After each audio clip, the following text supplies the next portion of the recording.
Welcome to our tutorial on Edvard Grieg's Puck. My name is Anne Schätz and I'm very much looking forward to working with you today on this fresh and fun composition.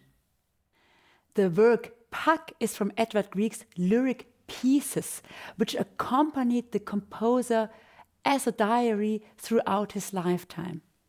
The first book, as Opus 12, was published in his early years, and the last book just before his death. And also with the goblins, Edvard Grieg was always connected.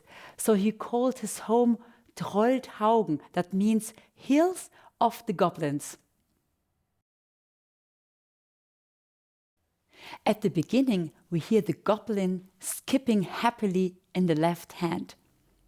For a precise and short staccato, I have the picture in mind that on my keys there's a bit of dirt and I want to clean my keys. It's just a bit of dirt, so the movement is very small. Just the front part of the fingers move, like that.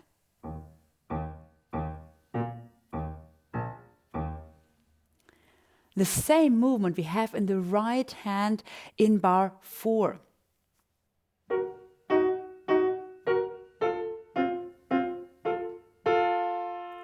In bar 6, there's an accent written. Here I tilt my wrist and automatically it sounds like an accent. I would like to hear the top part in bar 4, 5 and 6 louder than the lower part. So first of all, I play only the top part.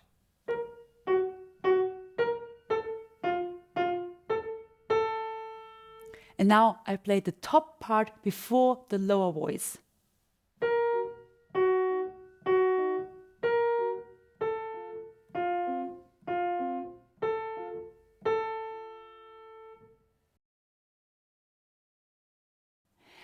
At the beginning of this composition, in bar 3, and also in bar 7 and 11 and the following bars, we have a line of 8th notes and thirds in the middle of this line. I will show you now the exercises in bar 7. First of all, I play the thirds twice.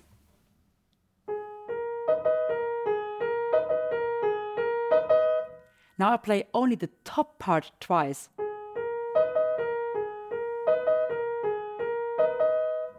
Now I play only the note before the third and the third. And the third twice. Now I hold the 5th finger on the E flat and play the entire melody. Now I play the E flat together with every single note.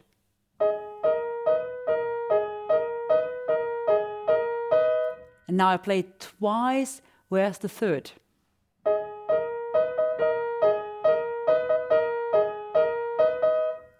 Now I play only the note before the third and the third with the E flat. And twice the third.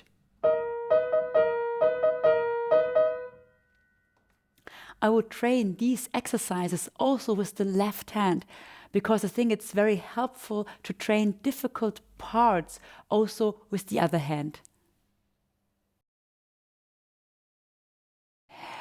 In bar 15, right and left hand play the melody in unison.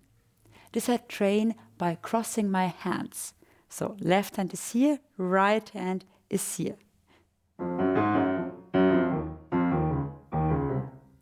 And you can cross, of course, the hands the other way around and play staccato.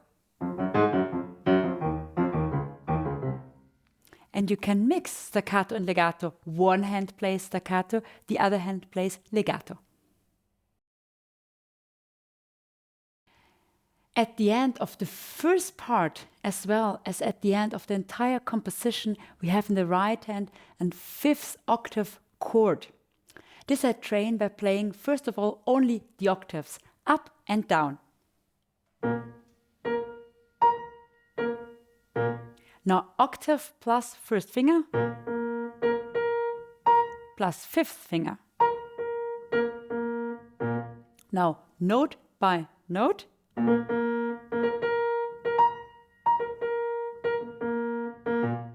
Now I do the same with the entire chord. Plus first finger.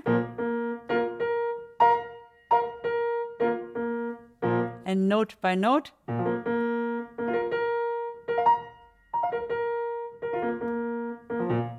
Now I play B flat and D back and forth.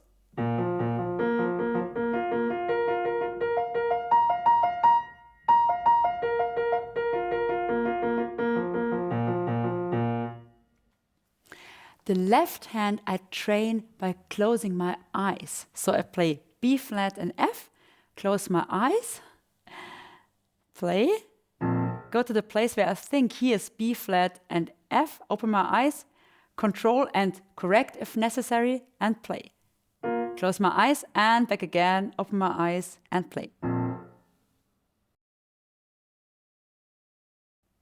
At the beginning of the second part, I want to play the left hand with a lot of lightness.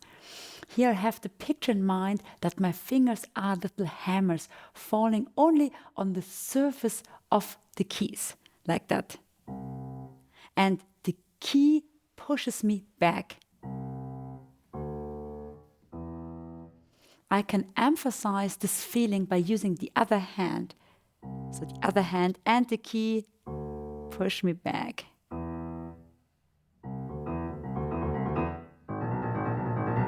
Like that. In the right hand, we have the diminished chord quite all the time. For example, the first chord already is a diminished chord. The next chord is an inversion of this chord. Now I expand this chord by playing the A flat with my third finger, like that. And this now is the tone material of every first chord of this part of the composition. So I play this chord, the inversion, inversion.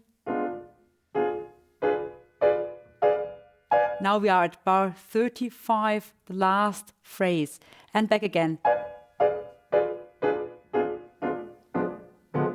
Now I leave out the third finger, and that's exactly the chord of the first phrase.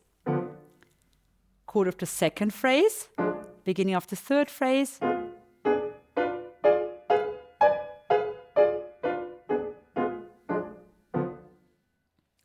In the right hand, we have at the beginning a phrase of chromatic notes. Here I play only this chromatic sequence, also with the picture in mind of a bit of dirt on my keys. And I do the same with the thirds. Now I hold the third and play only the chromatic line.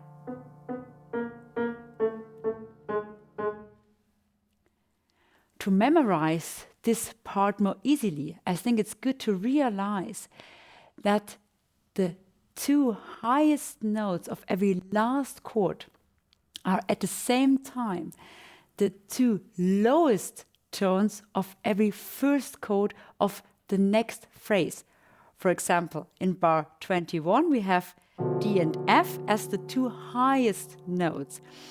In the upbeat 2 bar 23 we have D and F as the two lowest notes of the next chord, and so on.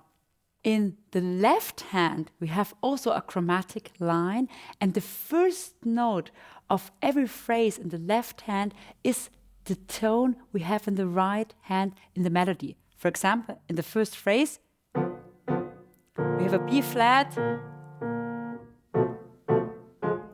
and then a chromatic line in both hands in contrary motion.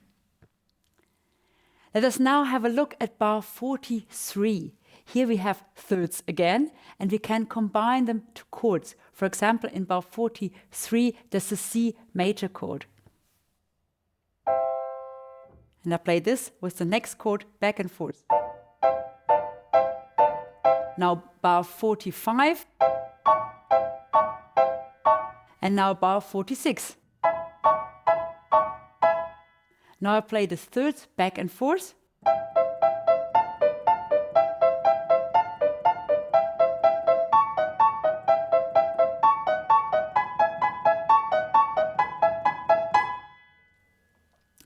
I want to let the top part sound radiant, so I play the top part twice.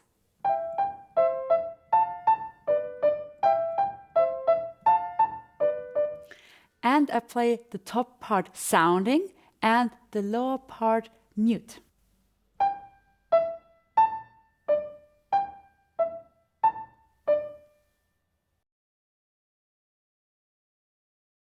In bar 34 we play crescendo, and in bar 35 we play forte. Subito pianissimo we find at the upbeat to bar 37. This I train with the hold stop method. So I play bar 35 as upbeat. I make a fist with both hands. Breathe in, breathe out. Hold stop, and then I say what I would like to play the following phrase like. For example, I play the following phrase pianissimo with a lot of lightness, and the top part sounds radiant. I do the same again. So I make my fist, breathe in, breathe out, hold stop. I play the phrase pianissimo with a lot of lightness, and the top part sounds radiant. This I repeat for the third time, and then I play the entire phrase without break in slow motion.